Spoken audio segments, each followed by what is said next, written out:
Hello from a very happy Aston Villa fan. Yesterday was our third round of FA Cup. We were playing Tottenham. We were playing in their stadium, and we have knocked them out of FA Cup. We won 1-2 against them. It was a very joyous match to watch as a fan.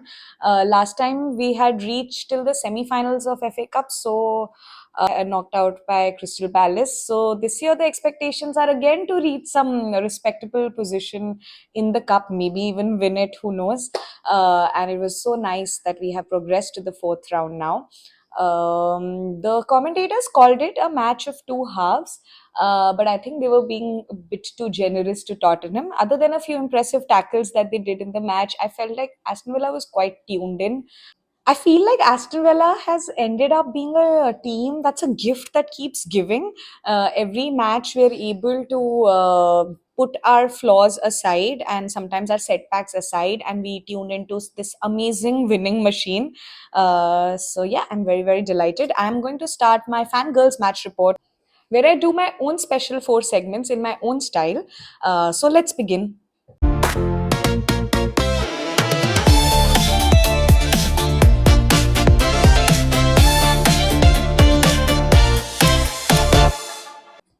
My first segment is called I Screamed When. Now, this has to be the first goal of Aston Villa last night. It came at the 22nd minute and it was by Emi Bundia. It is such a amazing goal to look at, how everything fell into place, that the reels made on the goal, I've been rewatching them since last night. It is truly, truly gratifying. What is also gratifying is that Emi Bundia has come of his own. He came to us a few years back from Norwich City, and for a long time we were not able to play him because sometimes because of injuries or sometimes he was not the preference for Unai Emery. And then last year he was loaned out to Leverkusen, and in spite of all of this, he's been such a spine to this team this season. He's really showed up, and he works so well with this machine that Unai Emery has created for Aston Villa. Yesterday's goal was a prime example of how he is such an important figure in our team. What I also liked was the camaraderie that he has with the players, like Rogers and him celebrating after that goal was so beautiful. That moment was so adorable. And then later on, Aston Villa's posted that moment also of them hugging each other. They're so happy. And they've written these two, like these two are cuties. Look at them. They're so friendly and all of that. And I always, because I do this in all my other videos also, you know how much I stalk people on Instagram. So I love that they're always supportive of each other. So there is a friendship which is not in a lot of public eye, but because the stalker in me knows. So I'm very happy that they both got to score yesterday. And yeah, that was the moment I screamed at. So my second segment is called I had to Google this. I'm going to again repeat this, that I'm a new football fan. So a lot of times I'm growing with every match that I watch, and a lot of times I have to Google stats or find out new things. So this is the segment dedicated to that. That what is this new thing I learned from this match? So during the entire match yesterday, what caught me by surprise was that how Tottenham was wearing a jersey in which none of the players' names were written.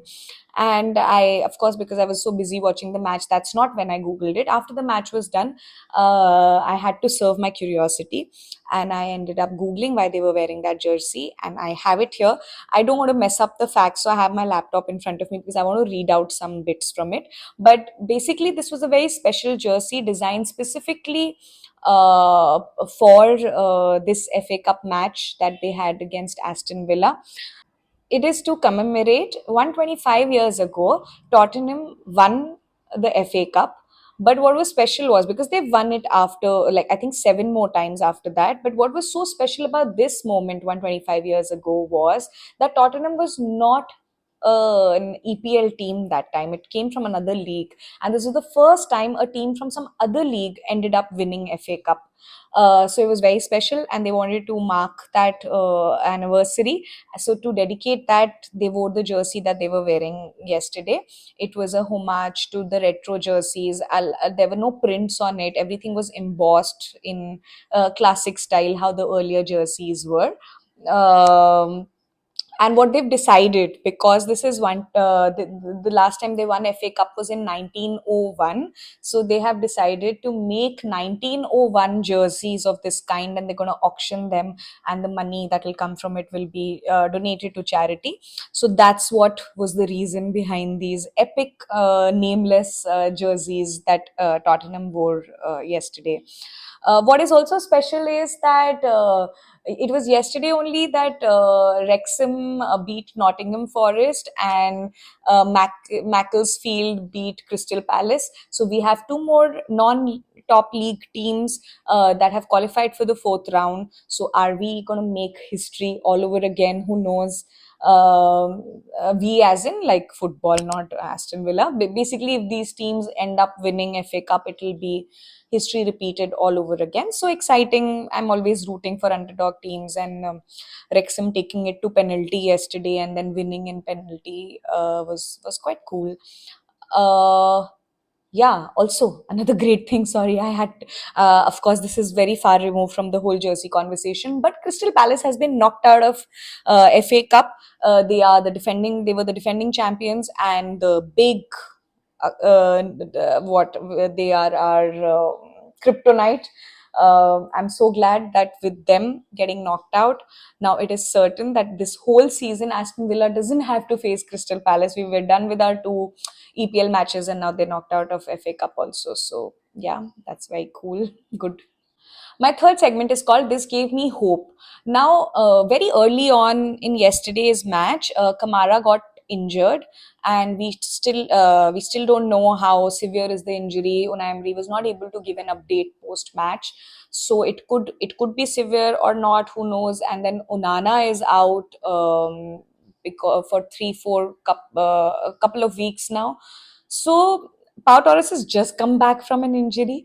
So in the whole this injury mess, I have found something to be hopeful for, which is that what I truly appreciate about Aston Villa is that in spite of the injuries, in spite of not getting to Unai Emery getting to buy the players he wants because of settling the PSR rules and all of that, I think he really makes do with what resources he's given always. And I really appreciate that, because Kamara getting injured so early into the match could have really bogged us down, and the whole team could have fell apart, because anybody who follows Aston Villa knows how pivotal is Kamara to our squad. And then Tielemans came in, and it just went on so smoothly. Of course, there were gaps. Of course, we feel the loss of Unana not being there, but it's not something that we will use as a reason to ever, like, that's never the justification. The team always gives their A1 performance, and that gives me a lot of hope. I'm still worried that when are these, what is the status going to be on these injuries, and when are these people going to come back?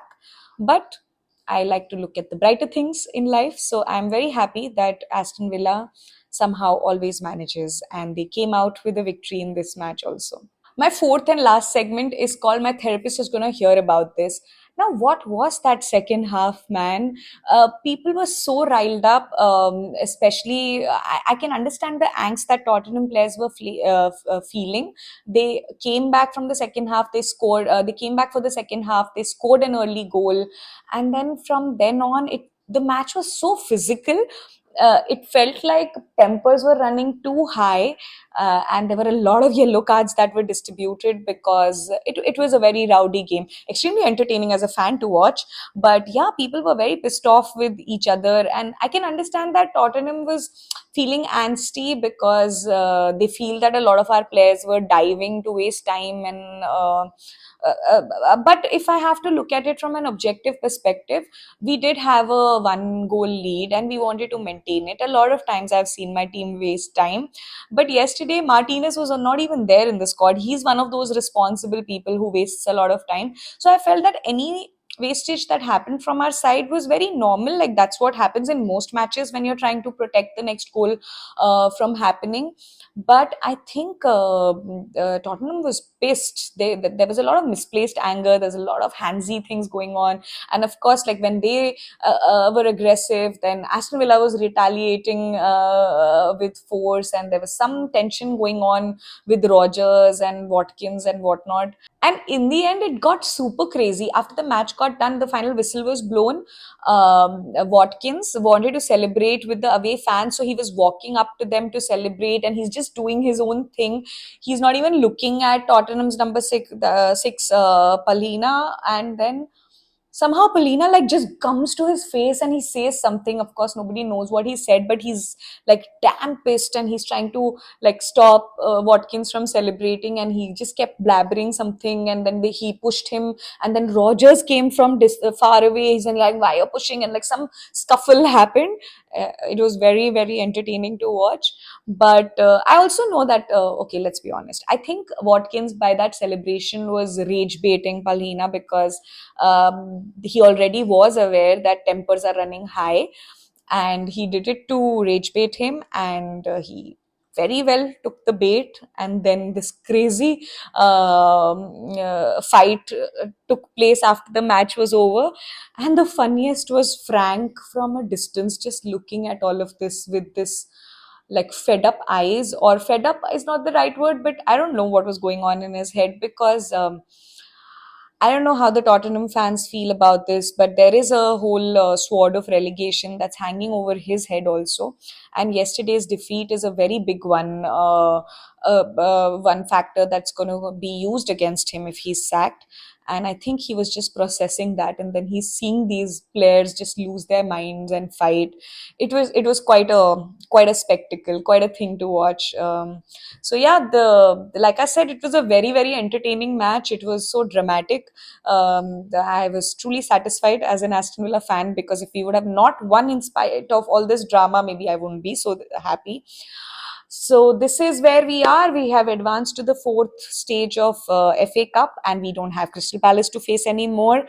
Our next EPL match is with Everton. It is going to be a home match. People who know me know that I have the biggest crush on Grealish, and we're going to face him. I want to see how that goes. Of course, my loyalties are always with Aston Villa, but I'm always looking forward to a Grealish match. A lot of warmth to my eyes. So yeah, till then, up the Villa. Very, very excited. I will see you next after that match.